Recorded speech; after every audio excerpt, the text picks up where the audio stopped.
Hello again, welcome to the shed. This is episode 6 of my first timer's guide to the Scottish 6-day trial. The last episode I covered sort of the sign-on day and all that sort of administrative stuff, all the documentation you need to bring.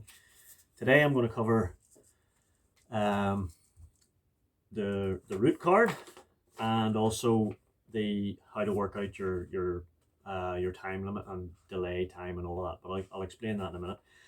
The route marking and the sort of time and the route card all sort of go together as one, but for the purposes of this episode I'm going to explain them separately. So I'll do the sort of direction markings, section markings first, because that's quite quick and quite simple, and then I will I'll work on the time limit and the time side of the card.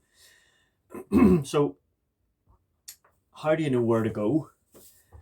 Good question. The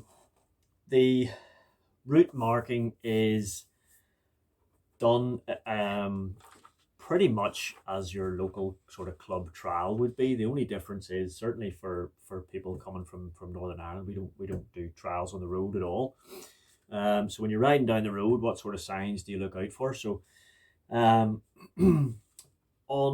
if there's existing road signage, then you will see little direction arrows like this, cable tied to lampposts or poles or whatever.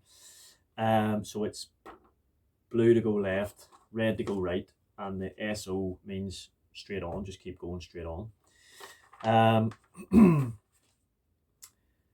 Where there's no street lights or road signage or anything like that,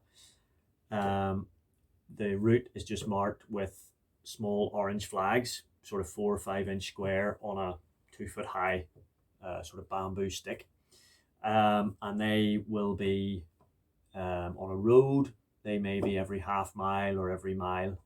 If it's a single track road that goes on for quite a long time, there may be every couple of miles or something, and every now and again you'll just get one of the little sticks with a straight on it, just to tell you to keep going. Across the mountains then, again the same orange flags, would be sort of every 150-200 yards probably, or line of sight. So if you're up and down over hills, there'll always be, so as you can always see, if you're at one, you can always see the next flag and you know roughly which way to sort of keep orientating yourself. Where you would turn off a road, sometimes you'll be maybe riding down a small country road, and then you're just turning straight off onto the hillside. That situation, I'll see, I may have a photograph. If I have a photograph, I'll put one up at the side of the screen here somewhere. You'll just see a line of maybe 5 or 6 of the conventional direction flags, but one of them will have either the left or the right arrow, depending on which way they intend you to turn. So keep a wee eye out for those. What I will say is if you're turning right, there are some quite busy main roads, so don't just sort of slam on the brakes and veer across the road, because there can be quite a bit of traffic on some of the roads, so just always bear that in mind. So the section markers then, when you get your route card, and I'll put this up in the corner of the screen as well, you'll be able to see that each section is allocated a letter. So obviously the first group of sections will be A, B, C, D, and so on. So when you come to the group of sections, you'll see the letter to tell you which group should be at the start, usually somewhere in around the start of the first section. The start markers are 2 red sort of squares with the number on it. So if it's the first section in the group, there'll be number 1. The sections are then marked in what I would call conventional red to the right, blue to the left. Again, about a 6 inch square, red or blue plastic square. That's what the markers are. The ends of the sections, now if it's a single section, so if we say, for example, first section in the group and it's a single section, the end markers will just be a yellow marker with section ends. That's it.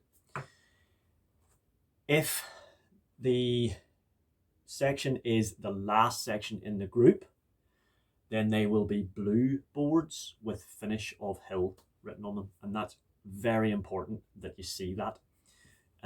Do not go riding off down the road or up a lane or across a mountain without making sure you've seen finish of hill, because unless you've seen that, that's not the last section in the group. You may miss 1 or 2 sections and it's 50 points for every section you miss. So you really don't want to do that. You will have heard people talking about double subs. Now, basically, that is just 2 sections in one. And they're marked exactly as the regular section. So if it's number 1 in the group, it will say start number 1. But instead of having section ends cards at the end of that section, it will just be start number 2. So you go straight from one section into another. Now, what I will say there is it's very easy to not notice when you're walking the section, to maybe just assume that it's one big long section. And if you start sort of dabbing up it and you're on a 3, you just kind of keep dabbing your way up the section. And you end up actually with 2 3s where you think you should only have had 1. So you can very quickly double your score. There are some days where there are more double subs than others. So it just takes you to be bearing that in mind and be switched on about that sort of thing. That's, I'm thinking, pretty much it for the route marking. The fuel stops you cannot miss. They are just off to the side of the road if it's on a road, or if it's down a forest lane. They're literally in the middle of the lane in some places because there's nowhere to have them off the sides of the lanes. It's a big blue pop-up gazebo with a couple of really friendly army guys there. Only thing you need to make sure is that if they ask you 2-stroke or 4-stroke, make sure you get that question right. You don't want to get that one wrong, especially if you're on a 2-stroke and you say 4-stroke. That won't end well. So moving on to the sort of, what is that, the right hand side of the route card, then you have all your times. So, and again, I'll put this up at the side of the screen. So you have your departure time from the Parc Fermé in the morning, which in this case is 12 minutes past 8. There's a column there which says time allowed. Now at the bottom of that column, it gives you your daily time limit. In this case, it's 7.5 hours. In most days, it's 7.5 hours. So that tells you obviously what your daily limit is. Now there is, if we work our way through the route card, then there's 1, 2, 3, 4, 5 groups of sections, a couple of fuel checks, and then there's rest stop, 15 minutes. That's a compulsory rest stop, 15 minutes, and you get credited that as a delay on your route card, so it doesn't come out. It actually gets added to the 7.5 hours, so it effectively becomes 7 hours and 45 minutes. At this group J in this example here, there is another delay, which is for a queue at a section. Now, basically delay time is there. The best way to describe it is it's anything that's out of your, as a rider, it's out of your control. So a queue at a section, obviously there's nothing you can do about that. If it's going to affect your time limit, you can ask the observer for delay. There aren't any hard and fast rules. There doesn't need to be a certain number of riders in front of you, for example, or like 20 people in the queue before you can ask for delay. There are no rules around that. But if you do ask for delay, it does impose some conditions on you. From that point on, you will hand, when you ask for delay, you will hand your card to the observer at the start of the section. He will then write that time on the card, in this case 12:30. And then when the rider in front of you in the queue enters the section, he will write whatever time that is, in this case 12:49, on the card and hand it back to you. And then you are then required to ride the section. If, for example, you have decided, actually, that's quite a big queue, I'll go and have another look at the section, and maybe you're not at your bike whenever 12:49 came around, then he will just fold that card and tuck it in behind the number plate on the front of your bike, and then you're back on your in your own time then, so it's taking time out of your time limit. So that's delay at a section. I've seen other examples where I think a spectator fell over at a group of sections and injured themselves, and they had to get an air ambulance to get the person out. And there was a delay given for that. But again, that's outside of the rider's control, and that's really what that delay time is there for. So if we move back, and again, hopefully this will be shown at the corner of the screen, so you'll not be trying to squint at this. There is a time control zone from the final time check, which is usually somewhere around the last group of sections. Again, it's very clear, you can't miss it. There'll be a big sign saying time control. And when you reach that final time control, that time will be again written on your card.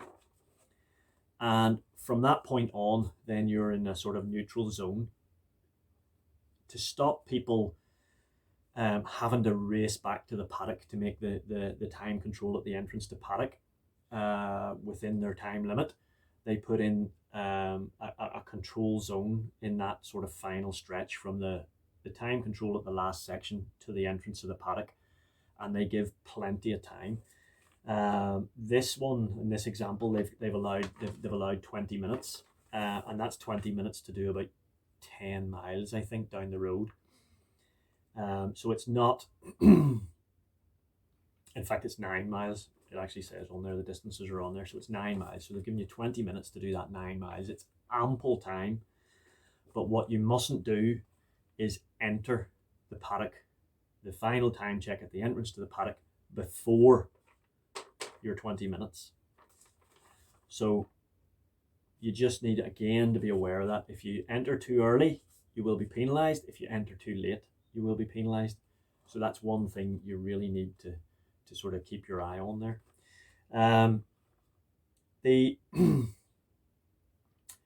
The part ferme this year is slightly different. It used to be once you'd gone at that gone through the time control at the paddock entrance, you then rode round the sort of corridor that they'd made to your service area, or directly to the part ferme, depending on how much time you had. This year, once you go through the final time check at the paddock entrance, you will be required to push your bike from there to either the part ferme or to your service area. And they've allowed an extra, it used to be 2 minutes, it's now a 3-minute window of time you have to do that. Now, when I say making up time, or if you've time to work at a bike, you can make up time during the day.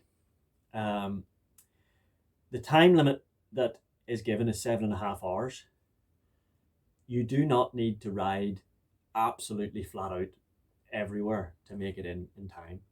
There is ample time given for you to sort of cruise round at a steady pace, and the emphasis really on the time limit is that you don't waste a lot of time when you're looking at the sections. Now, what I would tend to do is park the bike as close to the start of the section as you can. You'll have your rucksack on. You need to leave that at the end of the section. So as you're walking up the section, you'll be able to see, in the time it takes you to walk from the start to the finish of the section, you will see maybe 2, 3, maybe even 4 riders ride it. So you'll be able to get enough information about what the line is, where you need to be. You do not need to spend 10 minutes, 20 minutes looking at a section. Maybe some of the more difficult ones, yes, you might need to take a bit more time looking at them. But in general, I walk up the section, leave my rucksack at the top, walk back down the section, get on the bike and ride it. I waste no more than 5 or 6 minutes maybe at a section. Like I say, there are some sections through the day where there will be a little bit maybe more technical parts, but you do not need to be absolutely flat out. So as long as you keep moving and you don't sort of waste too much time at sections, your time limit won't be a problem. In fact, you may even make up time over the day. So using this example, excuse me, we have a start time of 8:12. I have these written down just so as I don't get this bit wrong. I've written them down here. You have a time limit of 7.5 hours. You have an additional 15 minutes delay for your compulsory lunch break. You've also had a 19-minute delay at a group of sections, presumably for a queue. And if you add all that together, that gives you a finish time back at the entrance to the paddock of 16:36. Okay. So say for sake of argument, you arrived at 16:06. That means you've made up half an hour over the course of the day.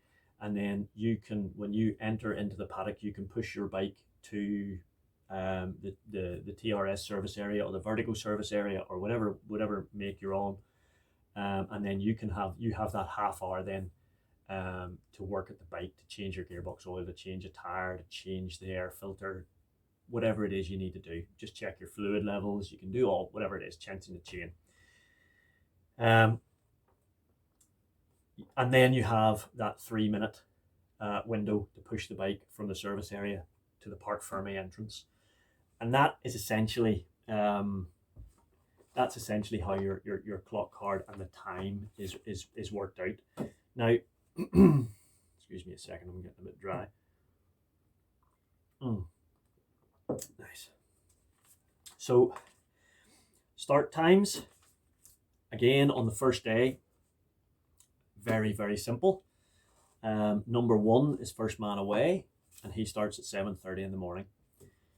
Now, what you need to bear in mind there is that you have a 20-minute window in the morning where you're allowed into the Parc Fermé to do whatever it is you need to do to the bike. Again, you can do your daily checks, which I mentioned in the bike prep video. Change a wheel, change your gearbox oil, whatever it is you need to do. And that's every day.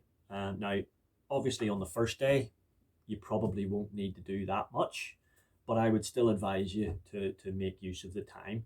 So whatever your start time is, each rider then starts at 1-minute intervals. So if you're number 60, then you'll be starting at 8:30. So I would arrive in the paddock, in that case, I would arrive in the paddock for 8:05. And you will walk to the entrance of the Parc Fermé where there is a little porta cabin.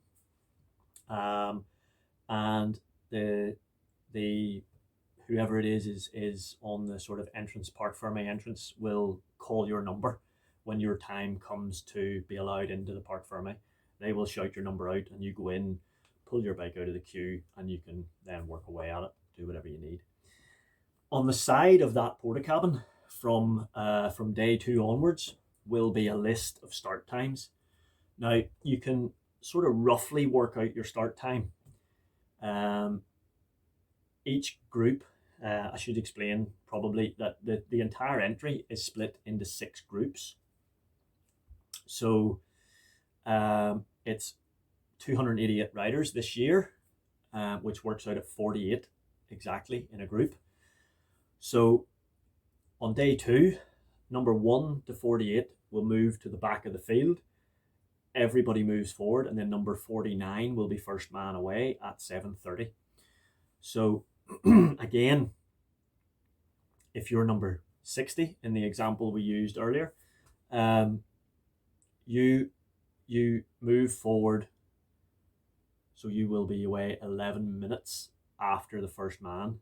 However, what you need to consider is retirees. If there are any retirees between the first man away and you starting, then those minutes, a minute gets taken away for each rider that's in between.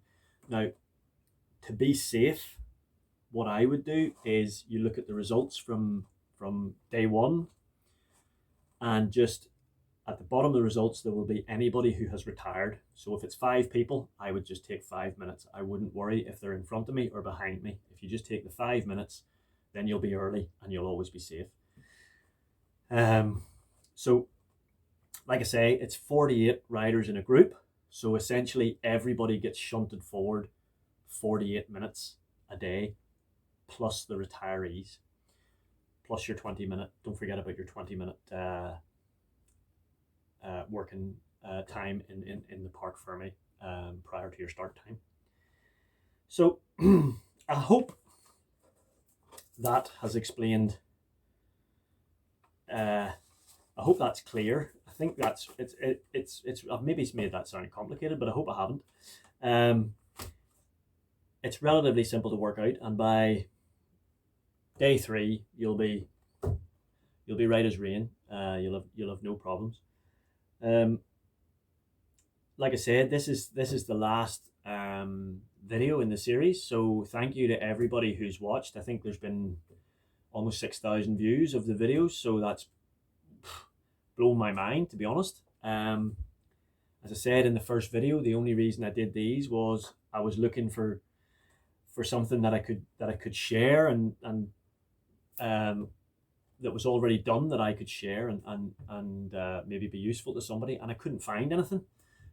So I just decided to do them myself, and I've just been using a stack of oil drums to set the camera on, and it's not exactly professional, but hopefully, as I've said in the previous ones, if somebody takes something out of it and it helps them get round a day somewhere along the line, brilliant. And if anything more than that, then terrific.